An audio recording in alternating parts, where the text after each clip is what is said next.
വെറുതെ ഇങ്ങനെ സംസാരിച്ചൊക്കെ ഇങ്ങനെ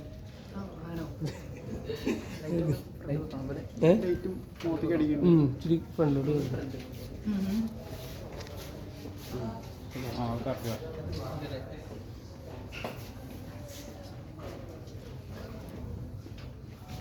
എങ്ങനെയുണ്ട് കർണിക എവിടം വരെയൊക്കെ എത്തി പരിപാടിയൊക്കെ? 23rd റിലീസല്ലേ?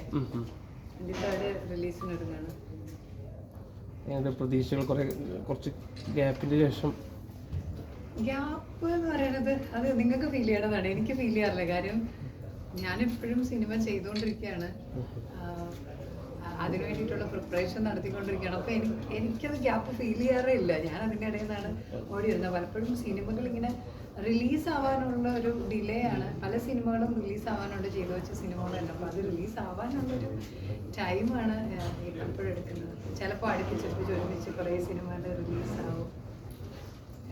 ഇതിപ്പോൾ ഈ കർണികയും ഇങ്ങനത്തെ ഒരു കോസ്റ്റ്യൂമിലൊക്കെ കാണുമ്പോൾ, പോസ്റ്റർ കാണുമ്പോൾ തന്നെ ആൾക്കാർ ഇപ്പം ലേറ്റസ്റ്റ് ആയിട്ട് റിലീസിന് വരുന്ന മണിച്ചിത്രത്താഴ്, അപ്പോൾ അതൊരു സിമിലാരിറ്റി എന്തെങ്കിലും ഉണ്ടോ ശരിക്കും? അങ്ങനെ എന്തെങ്കിലും നിങ്ങൾ എന്തിനാണ് ക്ലാസിക് ഒരിക്കലും ഒരു സിനിമ മറ്റൊരു സിനിമയായിട്ട് കമ്പയർ ചെയ്യല്ലേ?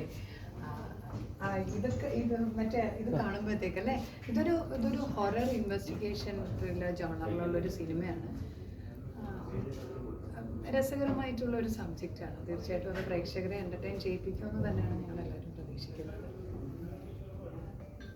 അല്ല, നമുക്ക് കാണുമ്പോൾ മണിച്ചിത്രത്താഴിന്റെ ഫീൽ വന്നതുകൊണ്ട് ചോദിച്ചാണ്. അല്ല, കഥയെ കുറിച്ചിട്ട് കൂടുതലൊന്നും പറയാനായിട്ടുള്ള ഒരു ഷൂട്ടിംഗ് എക്സ്പീരിയൻസ് നല്ലതായിരുന്നു. കാര്യം ഇതിന്റെ സംവിധായകൻ പുതിയൊരാളാണ്, അരുൺ വെൺപാല. അതിന്റെ സിനിമാറ്റോഗ്രാഫർ അശ്വന്ത് മോഹൻ. അദ്ദേഹം സിനിമകൾ ചെയ്തുകൊണ്ടിരിക്കുന്ന ആളാണ്, പക്ഷെ മലയാളത്തിൽ താരതമ്യേന പുതിയതായിട്ടുള്ള ഒരാളാണ്. അപ്പം അങ്ങനെ ഇതിന്റെ പിന്നിൽ പ്രവർത്തിച്ചിരിക്കുന്ന ഒരുപാട് ഇതിൽ അഭിനേതാക്കൾ പുതിയതായിട്ടുള്ള ഒരുപാട് പേരുണ്ട്.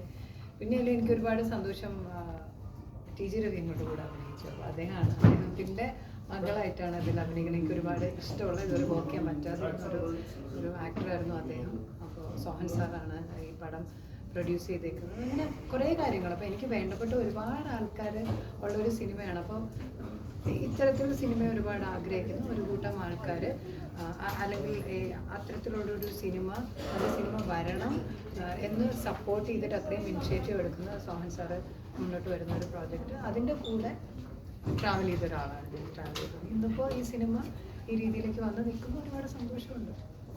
ഇതിലിപ്പോൾ ഒരു പ്രത്യേകത എന്ന് പറയുക വെച്ചാൽ ഇതിനകത്തുള്ള മുഴുവൻ ലാഭവും വയനാട്ടിലേക്ക് കൊടുക്കാന്നുണ്ട്. അപ്പോൾ അതിൻ്റെ